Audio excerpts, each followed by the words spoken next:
You know, the only thing that would have made that illustration better is if all of us would have gotten gold jewelry. All right, today we're continuing our Can I Get a Witness series, and we're going to talk about everyone's favorite subject to talk about in the church, money. And, we all need money to survive. We deal with it, probably worry about it a little bit on a daily basis. And we live in a society that teaches us that what you do with your money is nobody's business but your own. And if you earned it, then it's for you to do whatever you want with it. Another message that we get from the world is that the more you make, the more possessions you have, the more valuable you are. Now, nobody would say that out loud, but that's certainly how we treat people. The most important people in the world are the people who have the most money, and they get their way in the world. And so, it's no wonder that we're always trying to get ahead financially, trying to dream bigger dreams, getting bigger houses with premium finishes and nicer cars and better gadgets. And of course, this isn't to shame you if you've gotten a new house or something like that. There's a time for all of that kind of thing. But the problem comes is when we start to make those purchases, not just for practical reasons, but for the status that we can get out of them, to sort of buy our comfort in this life, or the status that they afford us. And we do this without really thinking about it because we're trained in a materialist culture. Now, as the church, we are called to disciple people in every single area of life, and in the area of our finances is no exception. And I recognize that churches are organizations that are funded primarily by the donations of generous people. And so a lot of times when we talk about money in the church, it can seem very self-serving. But despite all that, it is really important. If you look in Scripture, the Bible has a lot to say about money. And a lot of it is actually a warning. For instance, the Apostle Paul in 1 Timothy chapter 6 says that the desire for money can easily derail our faith, and maybe you've even seen people who have done that before. He tells us this in 1 Timothy chapter 6, verses 9 and 10. On the other hand, money is a great tool for a lot of good in the world, and so as believers, I think another principle from Scripture is that we should not think less about money. A lot of Christians think, well, if I'm more spiritual, then I'll think less about money. But actually, I think if you are more spiritual, you will think more about money, but more strategically about money. Be more intentional about how you use it. And so we're going to actually spend some time this summer. I'm going to do a series on it, and we'll talk a little bit more about the principles of financial stewardship. But we wanted to start today by giving you some practical illustrations of how we think about money, how the practice of using our money biblically looks like in practice.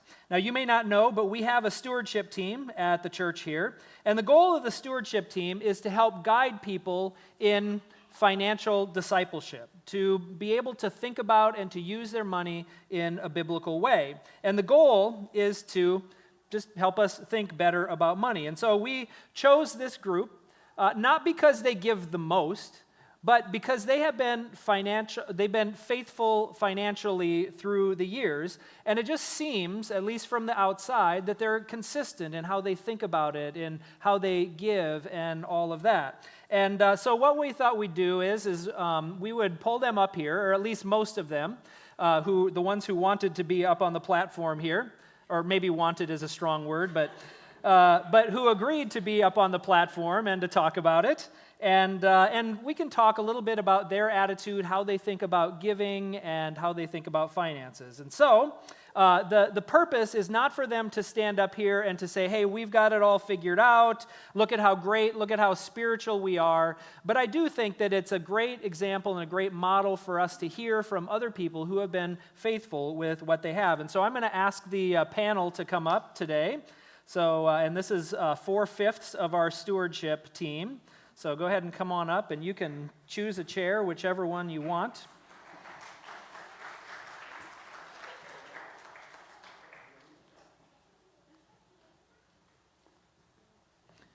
me give that to you because you're going to start. Okay. Okay.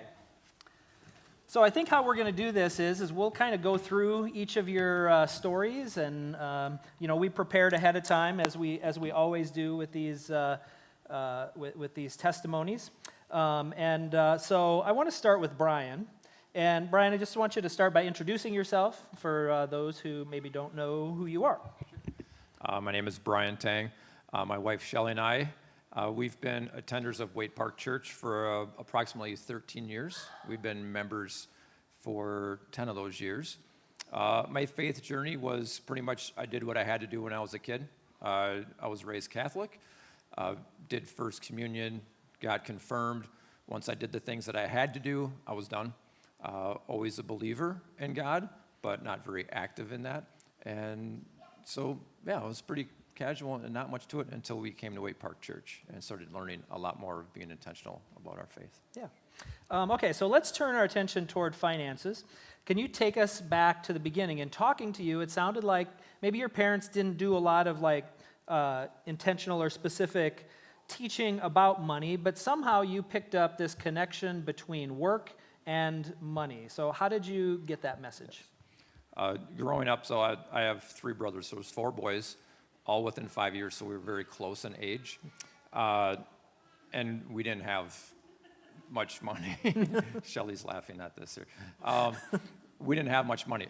In my house growing up, you want to be the first one to the dinner table, because if you're the last one, you don't know what would have been left for you. So I learned early on that if I wanted something, I had to work for it. And whatever that may have meant. I started working when I was 14 years old. So if I wanted it, I had to buy it and go get it. It wasn't going to come from the family. Since I was the 3rd son, my hand-me-downs were the 3rd hand-me-down, right? Some brothers 1 and 2. So it was pretty sparse at that point in time. But as I got through life a little bit, I was in Scouts. I was in Cub Scouts and Boy Scouts. And there was one of the scout leaders there who really encouraged and embodied the idea of if you want something, you have to work for it, and you have to work hard for it. And those are great examples, but that means I had to do it all. I didn't know that things would come to me, that God would provide. I just figured I had to do it. I had to be the person that did it and worked for it. And so that meant if I worked, I would get things for myself. I remember in high school, the group of guys I hung around with, it went by different names. I know your name for it I don't like, so I'm not going to use it. But we were like the rocker guys, the long-haired dudes. So I bought my first leather jacket when I was in high school, and so I felt really good about that. It's like I had something that a lot of my brothers didn't have, and I worked for it and got for it. So it was pretty gratifying that I did that for myself. Yeah, a leather jacket was the first thing that I saved up for in high school, too. All right. Maybe a different we were kind of in leather, the same crowd. different kind of leather jacket. Okay. All right. Okay, so what about biblical principles? Obviously, you've learned a lot since then.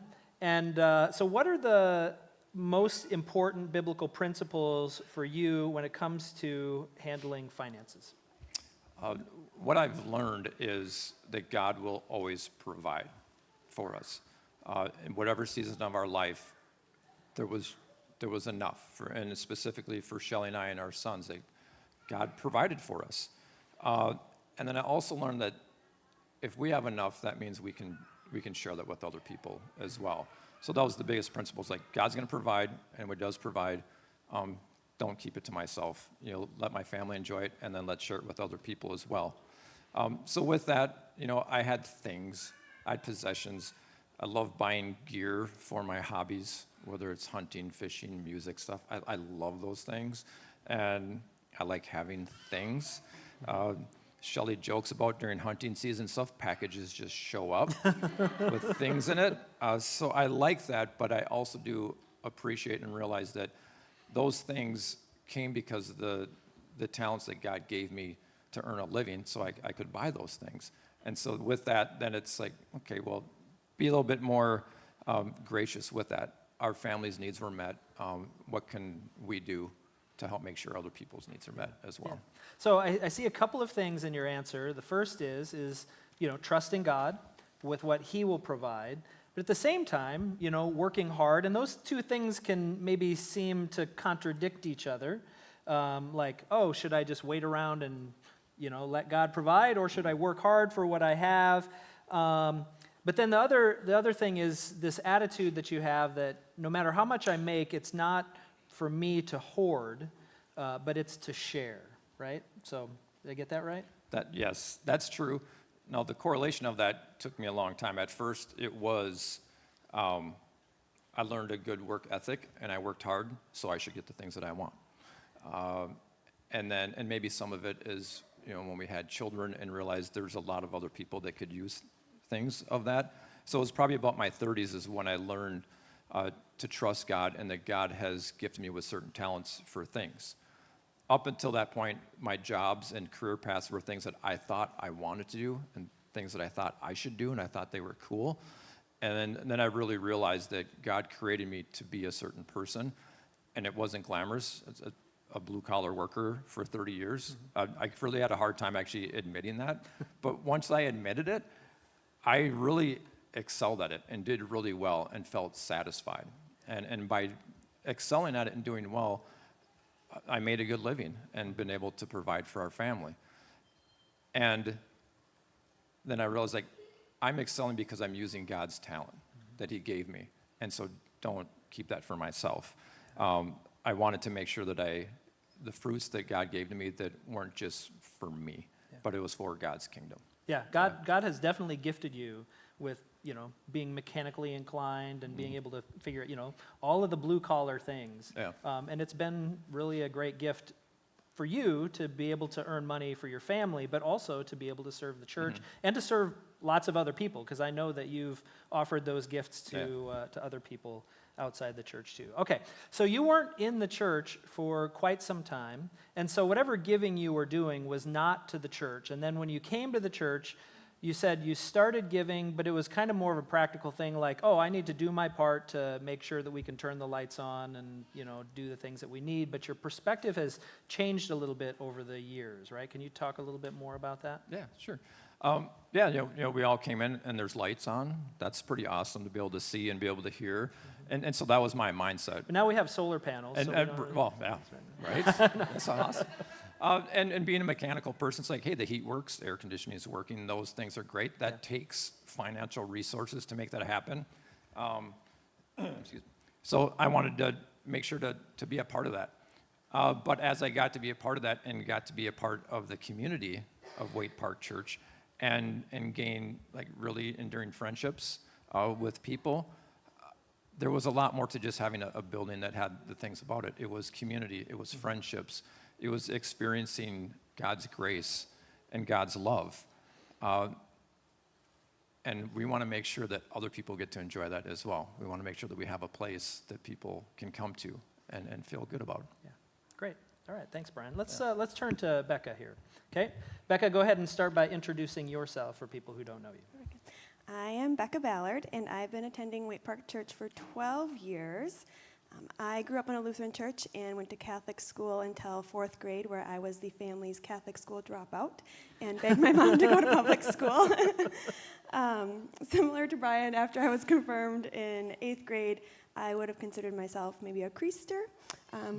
Church and Easter, or Christmas and Easter, I was there, but otherwise, my faith wasn't really active in my life until I started going to college, and college was really impactful for me, but specifically certain people got brought into my life, but also the Navigators college ministry really was impactful and brought me closer to God and really changed my view on faith. Yeah, and also you met a boy in college, Yeah.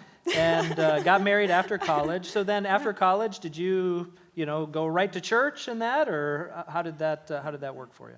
Yeah, I met my wonderful husband, Kevin, in Eau Claire. Actually, we met in 8th grade, but we reunited in Eau Claire, and we got married just a couple months after college, moved into an apartment, and then 1 year after we were married, we bought a house here in Northeast.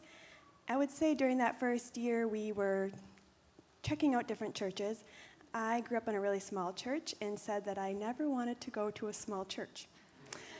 I also said I never wanted to live in the cities.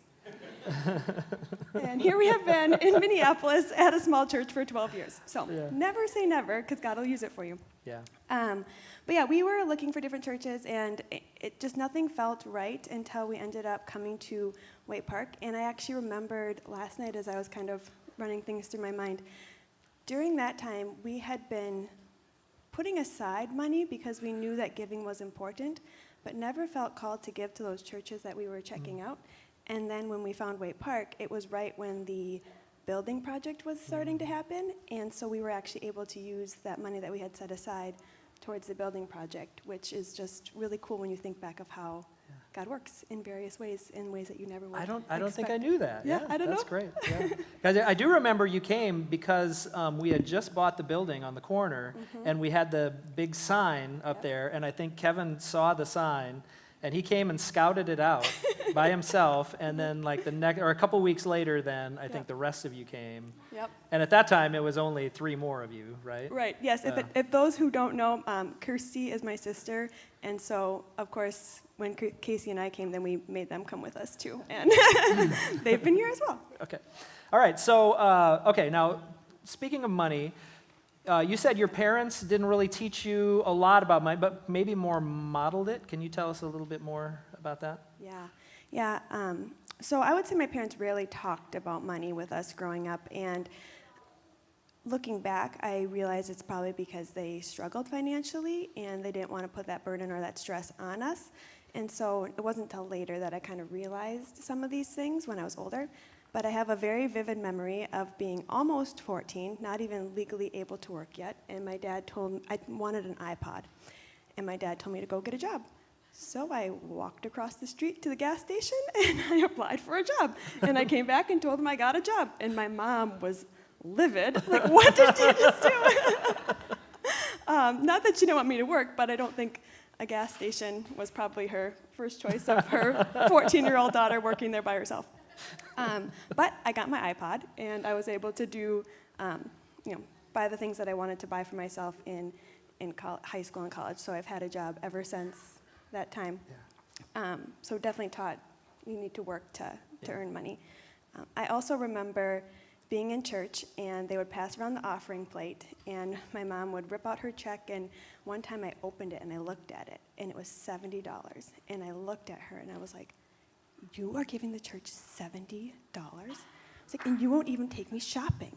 I was not the angel child of the family. Let's just make that clear right away. And I don't remember exactly what she said to me at that point, but I remember it, obviously, right? And so that was modeled to me that you give. It is more about giving to other people. Be generous with your time and with your money. And Yeah, so it's interesting, even though you were trying to like manipulate your mom, I think, right? Yeah. It does seem like you picked something up from that, right? You saw her give that, and that had an impact on you. Yeah, for sure. Seeing the example, both my parents were really generous. They're really selfless. And so while they didn't necessarily always tell me what they were doing, I realize now that it was modeled for me and really set me up for success, where Casey's family, Kevin, Chad, Casey, it's a life struggle. But I think his family had given him more practical advice, and so then when he was leading our family and saying how he wanted to approach our finances, that was I was more open to it because it had been modeled to me. Yeah.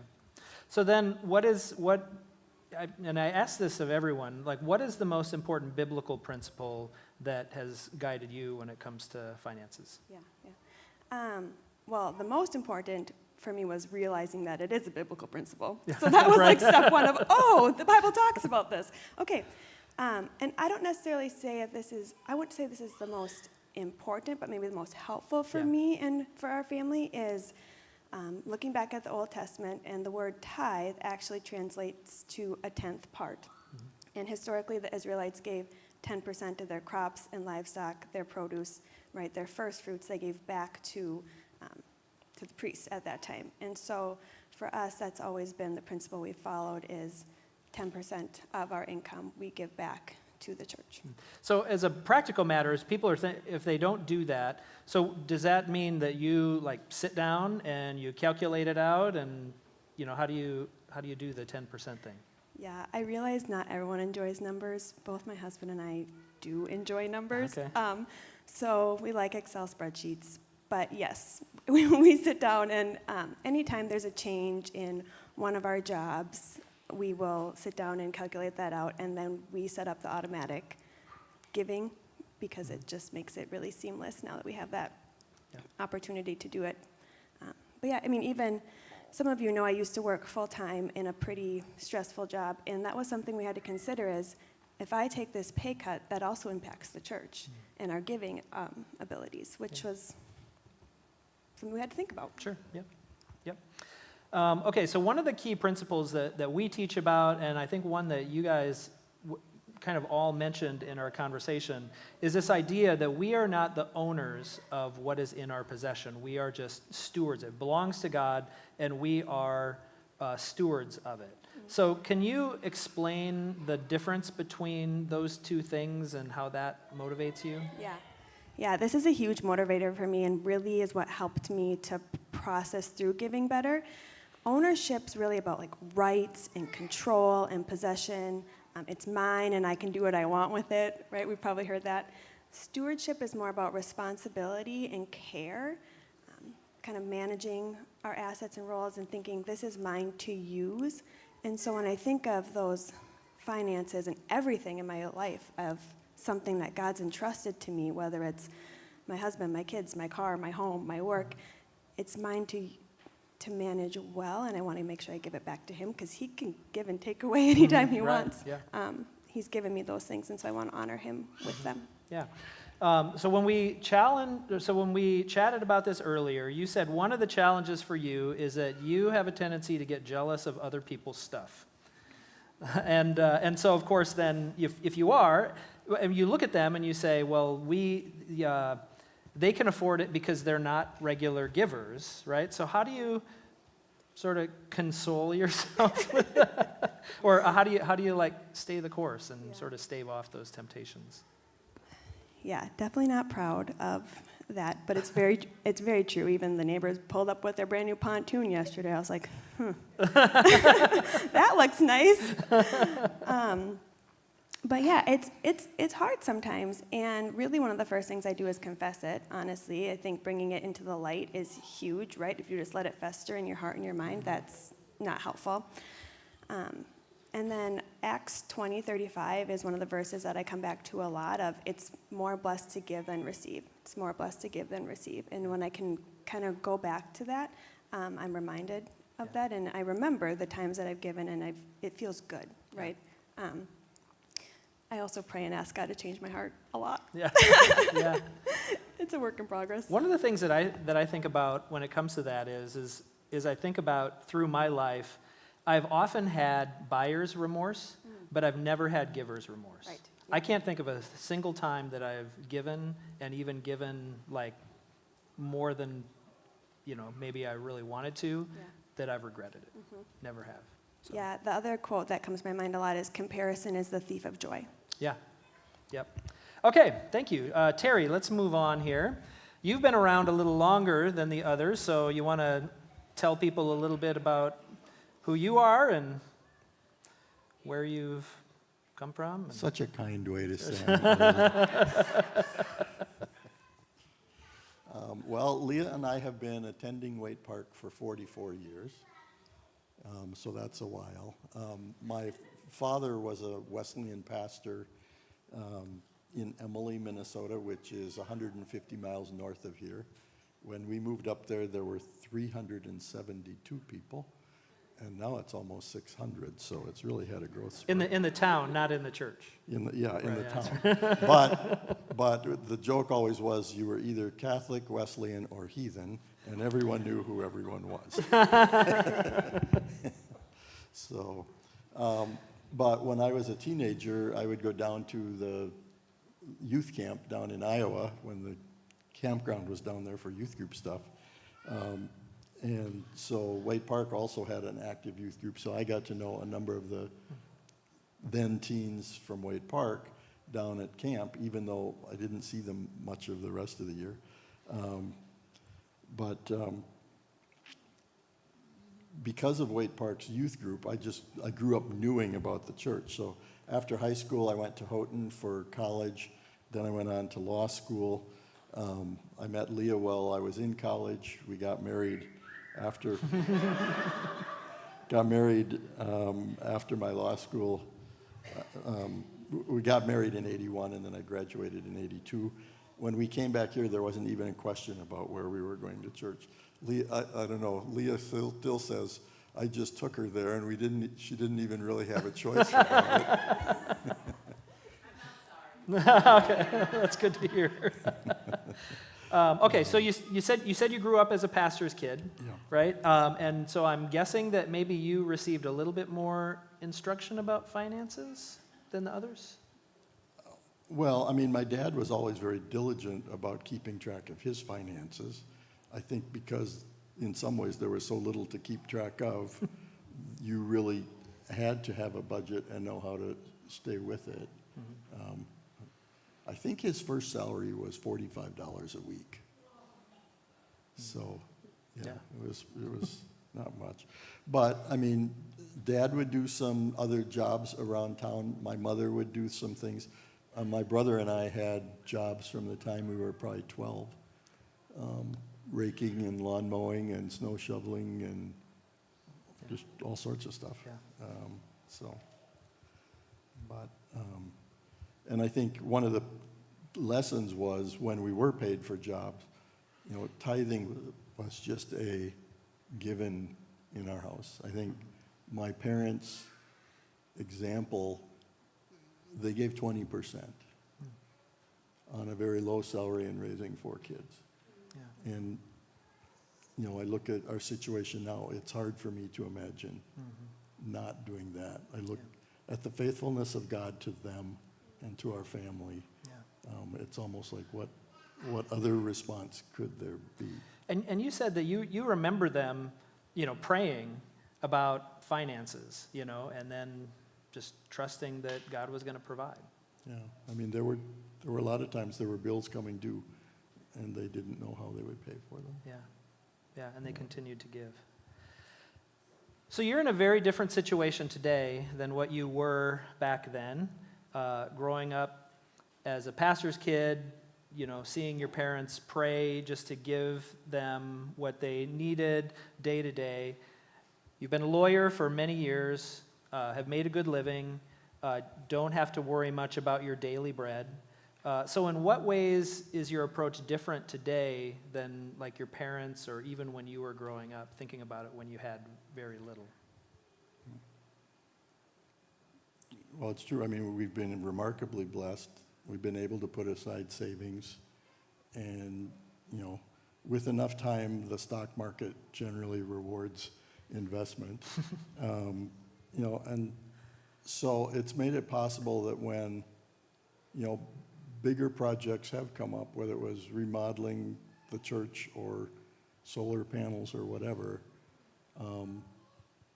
it wasn't a hardship, or it wasn't a hard thing in my head to say, we can help, and given that we can help, why possibly would we not help? I mean, Waite Park has been an incredibly special place to us, for our kids as well. Yeah. I think the real thing, we focus sometimes on tithing as though it was an enormously big and impossible thing. But the reality is, everything we have came from God. And, and part of me thinks if we claim to be his followers, then one of the things we'll follow is his prompting when he tells us to give. Yeah. And so maybe that's a very old-fashioned way of looking at it. But, Sure. I guess that maybe just a side note. I think many of you know I've worked in a law firm for a long time, but primarily what I work on is trust and estate planning and tax. So I've ended up doing a fair amount of finance and investment and just kind of modeling out for people some financial planning type stuff.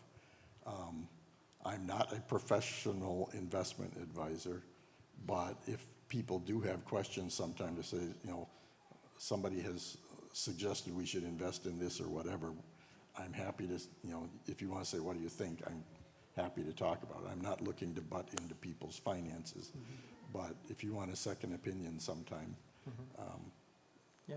that's something I Yeah. have done sometimes. One of the remarkable things that I've that I've seen is, I can remember, years ago when we were doing the building program, we were doing a fundraising campaign, and a lot of times you make specific asks of people, and so we went to Terry and Leah and asked, and it was pretty. It made a big impression on me that you were really excited to be asked, and you said, Leah and I have been saving for 20 years for this moment, which was really interesting to me, because it wasn't just a matter of God prompted me in the moment and let's see what I have left over, but actually that was your thinking all along. You were saying, okay, there might be something that comes up in the future that we can give to, and so we're going to set aside money very specifically so that when the moment comes, we'll have it to be able to give. And I just thought that was a remarkable attitude, that you're like planning ahead. And a lot of people, like, there's nothing wrong with this. We do this, for things that we want. We save for things that we want. We save for vacations. We save for, retirement and all of that kind of stuff. But how many of us are setting stuff aside expressly for the purpose of, there might be some day when someone needs this, and that will then enable me to be able to give it. So that was great. You said one of the scriptures that formed you has been Micah 3:10, and I know you want to nuance this a little bit, but it says this: "Bring all your tithes into the storehouse, that there may be meat in my house, and prove me now with this, says the Lord of hosts. See if I will not open for you the windows of heaven and pour out a blessing for you, that there shall not be enough room to receive it." Okay?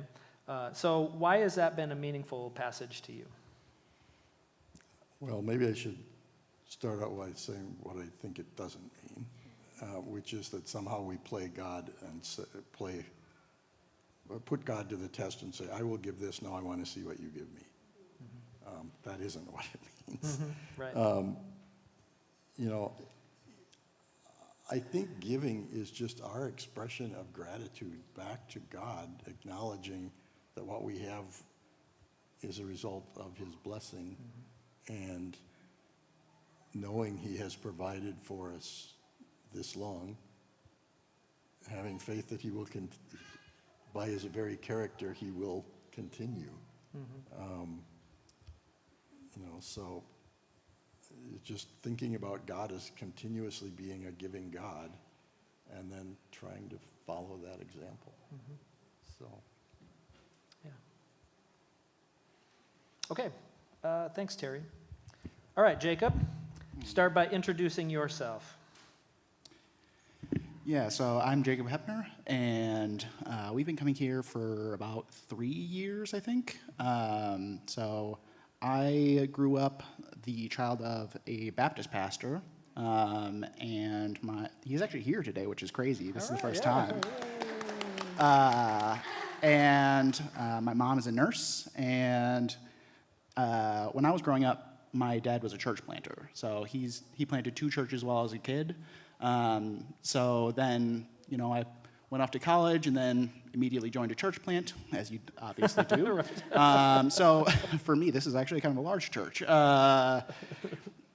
So as a pastor's kid, you might imagine, spent a lot of time around the church. I set up a lot of chairs. I tore down a lot of chairs. I played some instruments, which I don't play anymore. I know my ears kind of perked up. So I've spent a lot of time around church. All right. Yeah. Okay, so you have to be careful here because your parents are here. Yeah. Right? Did your parents teach you about money? Yes, my parents all right, definitely good. taught me good about job, money. parents. So my dad has never been particularly shy about preaching about the hard topics, but that's not where the majority of my instruction definitely came from. Growing up, my parents were very clear that one of their core values was generosity. And I saw them live this out in all sorts of ways, but really where they taught me the most about money is how they lived. So church plants, the finances are always kind of tight, so I don't actually remember this, but I was told that sometimes growing up, my dad's salary needed to be a little flexible. That's not something that I ever necessarily knew or really felt. They provided me with a really stable household and really modeled generosity. I felt really flexible that, with a lot of budgeting and a little bit of making do, I grew up really, really stable. Yeah. It sounds like you were pretty intentional about money even as you got older. Like you took that example and you were very intentional about it. So can you tell me a little more about it? Yeah, I saw a lot of this modeled, and that's how you definitely know that this is a principle that works. Yeah. But I also always knew what the formula was because, we'd be driving to piano lessons or to a game or whatever, and Dave Ramsey is on the radio telling me about his core principles about how you make your life work. Yeah. As I grow up and learn more about finances and stuff, I don't think even Dave Ramsey would necessarily say that his program is the most efficient way to handle your finances. Sure.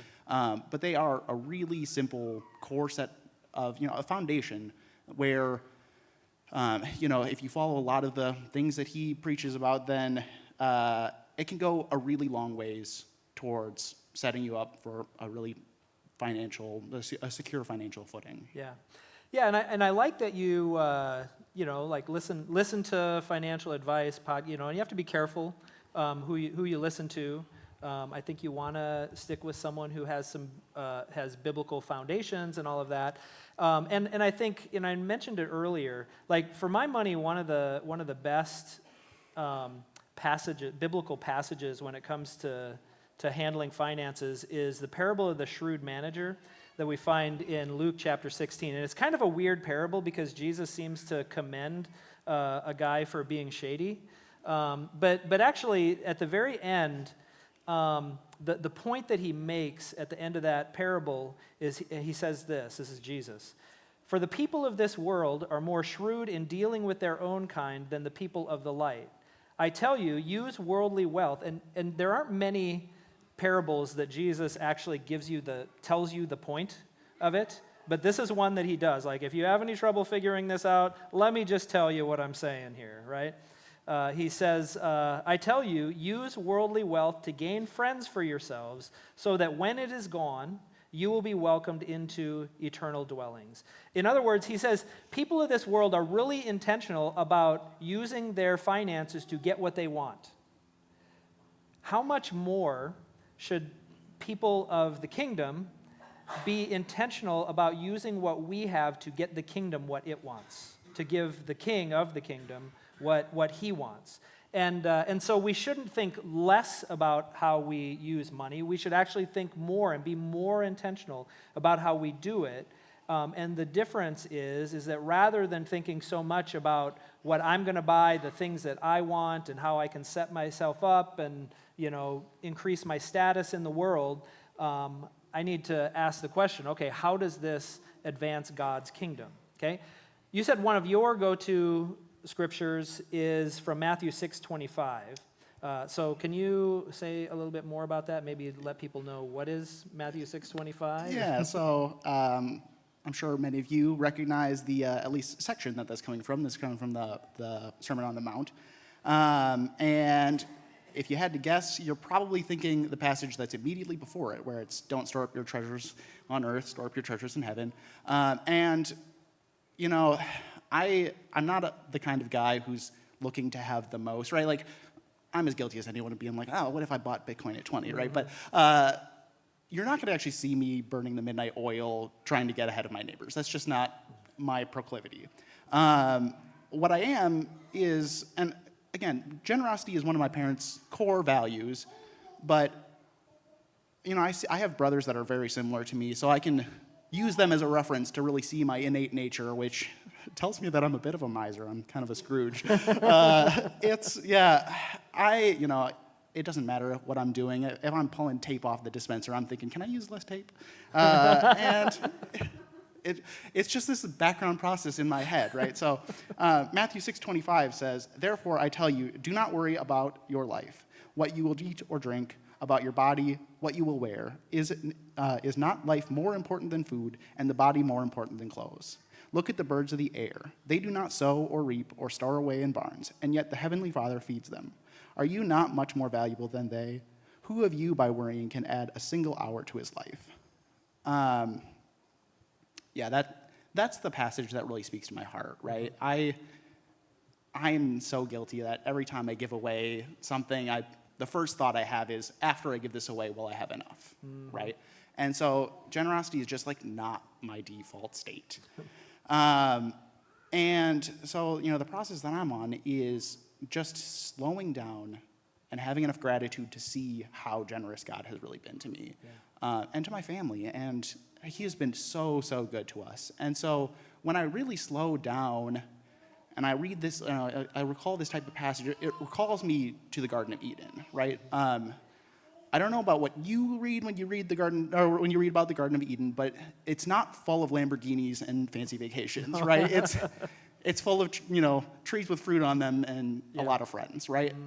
And so when I slow down and I think about what really matters in life, I see all this, and it allows me to be grateful and realize that I live a bountiful life.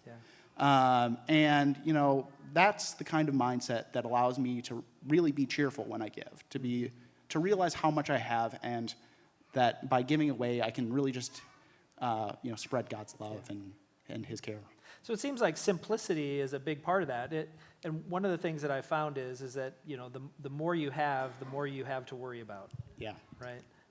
And so a lot of times our accumulation, we do it because we think we'll feel more secure, but it actually makes us feel less secure. Yeah. Right. Yeah. Even there's a principle called hedonic adaptation that basically says, when you buy that fancy car, at first you are really happy with the fancy car, but eventually it's just your car, right? And so, this, the mindset of having, this is a car and it gets me from A to B and it does it pretty reliably. And that is a thing to be really grateful for. And you're not going to be happier with the next fancier car. Yep. Okay, in the interest of time, I'm just going to wrap it up with one question. I want each of you to answer this. For someone who's sitting in the congregation today who wants to be a consistent giver but feels overwhelmed by maybe debt or fear or something like that, what is a step forward that they could take? To me, the first thing is to start by doing so and not be intimidated by your past. I made plenty of bad financial decisions for myself, but you can start fresh today. You can start fresh with a budget. Just start.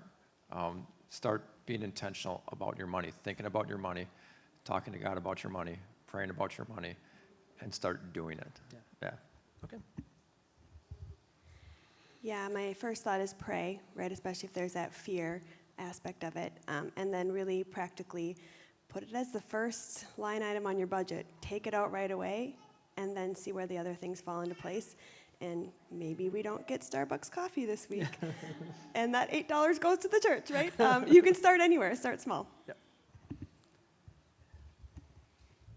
Those are both really good pieces of advice. I think it starts at some point by just making a conscious decision that with God's help, you are going to start tithing. It's a biblical principle. I think God calls us to it. It can be a hard thing to accept if you're not accustomed to it, but I really do think the just do it advice sometimes is about the best thing as you can give. And then connected with that is, I think, the Bible's full of principles about responsible use of money. In fact, I think the Bible probably talks more about money than almost any other topic, because it is, I suppose, one of the areas of greatest potential for pitfalls. And also one of the, I think, I don't want to say obvious, that's not right. It's kind of a visible manifestation of our confidence in God. I mean, if we really believe God will take care of us, it certainly makes tithing a whole lot easier. Yeah.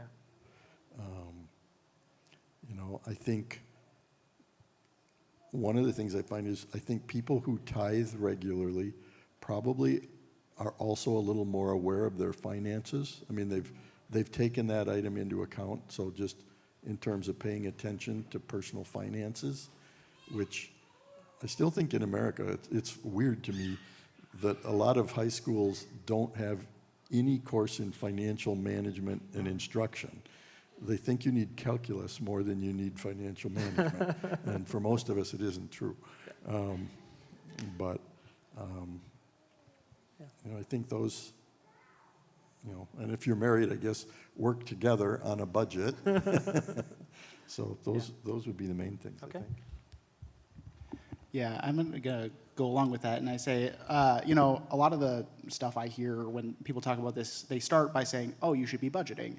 And that's not where I would recommend people to start. So, you know, the saying, the love of money is the root of all evil, and but a corollary to that is where you're spending your money shows you where your values are, right? And so I would suggest you start with expense tracking, and for that, all you need is a spreadsheet and your your bank statements, right? And that will go a long ways for you to understand both just, you know, necessary expenses, but then after that, where are your values being played out in the world?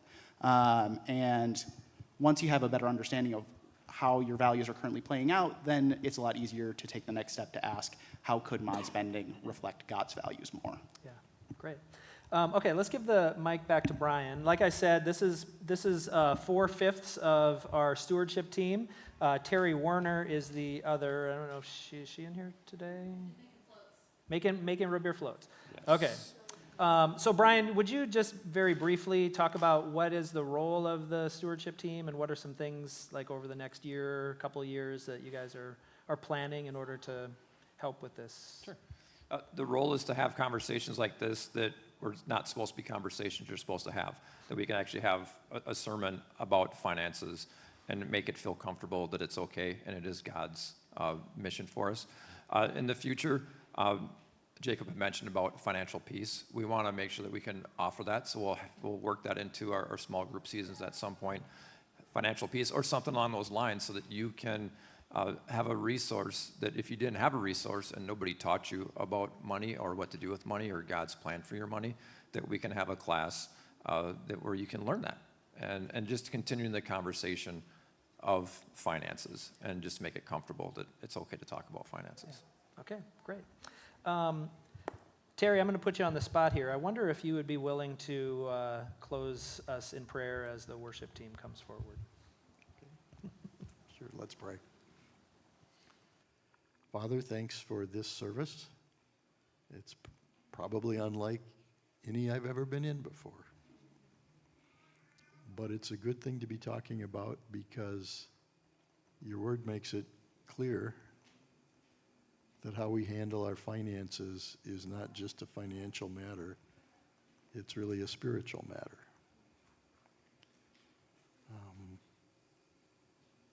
As we leave from here today, I pray that you would keep these words and thoughts in our minds and hearts and help us to be always thinking about our responsibility for the stewardship of the assets you've given us and be on the lookout for ways that we can use those to be a blessing to others in the church.